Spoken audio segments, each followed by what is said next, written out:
Assalamualaikum warahmatullahi wabarakatuh. Halo semuanya, sebelumnya perkenalkan saya Sri Indah Mentari dari Prodi Profesi Nurse dengan NIM P017204240402.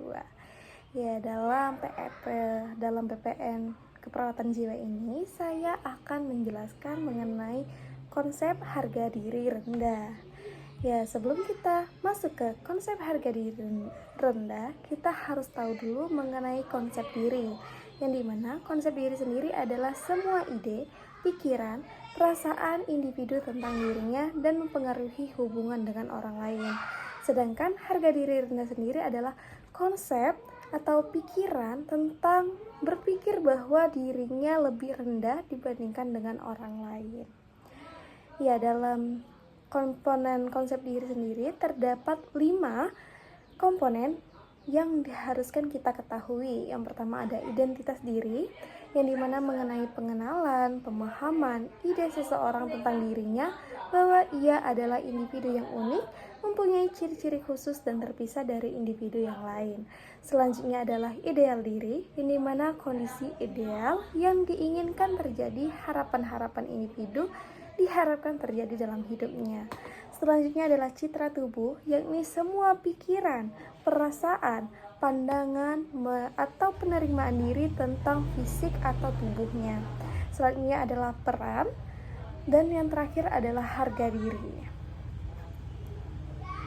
Dalam konsep harga diri rendah terdapat faktor-faktor yang dapat mempengaruhi, yakni yang pertama adalah faktor predisposisi atau faktor pencetus, yang dimana faktor yang mempengaruhi harga diri seperti penolakan orang tua, harapan orang tua yang tidak realistis, kegagalan berulang, kurangnya tanggung jawab diri tentang atau pada orang lain, ideal diri tidak realistis.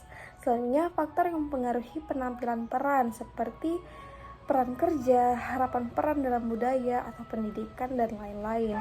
Selanjutnya, faktor yang mempengaruhi identitas diri seperti ketidakpercayaan orang tua, teman sebaya, perubahan struktur sosial, dan lain-lain. Nah, selain faktor predisposisi atau faktor pencetus, terdapat faktor presipitasi, yang dimana faktor pendukung seperti trauma, ketegangan peran, transisi peran dengan sosial, selanjutnya transisi sehat dan sakit.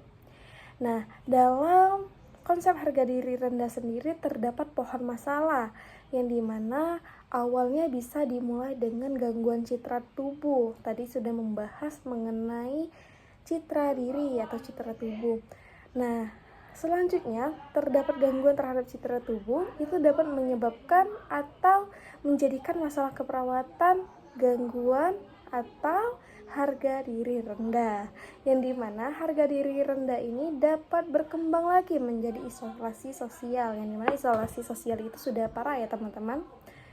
Dan kita harus tahu juga bagaimana sih menghindari atau sumber coping atau mekanisme coping yang kita lakukan agar terhindar dari harga diri rendah. Yang pertama, aktivitas luar rumah dan olahraga. Selanjutnya, hobi dan kerajinan tangan.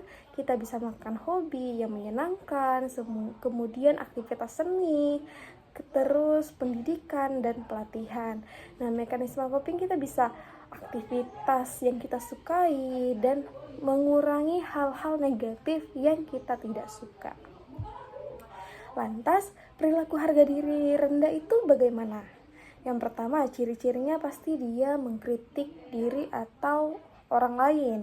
Selanjutnya, menurunnya produktivitas. Selanjutnya, terdapat gangguan berhubungan terhadap orang lain ataupun diri dengan keluarga, seperti itu. Kemudian, memiliki rasa tak mampu dan rasa bersalah, merendahkan diri dibanding orang lain, menarik diri dari sosial, dan lain-lain seperti itu. Ya, kita tadi sudah membahas mengenai konsep harga diri rendah. Selanjutnya kita akan membahas lain-lain di waktu yang lain. Oke, see you. Wassalamualaikum warahmatullahi wabarakatuh.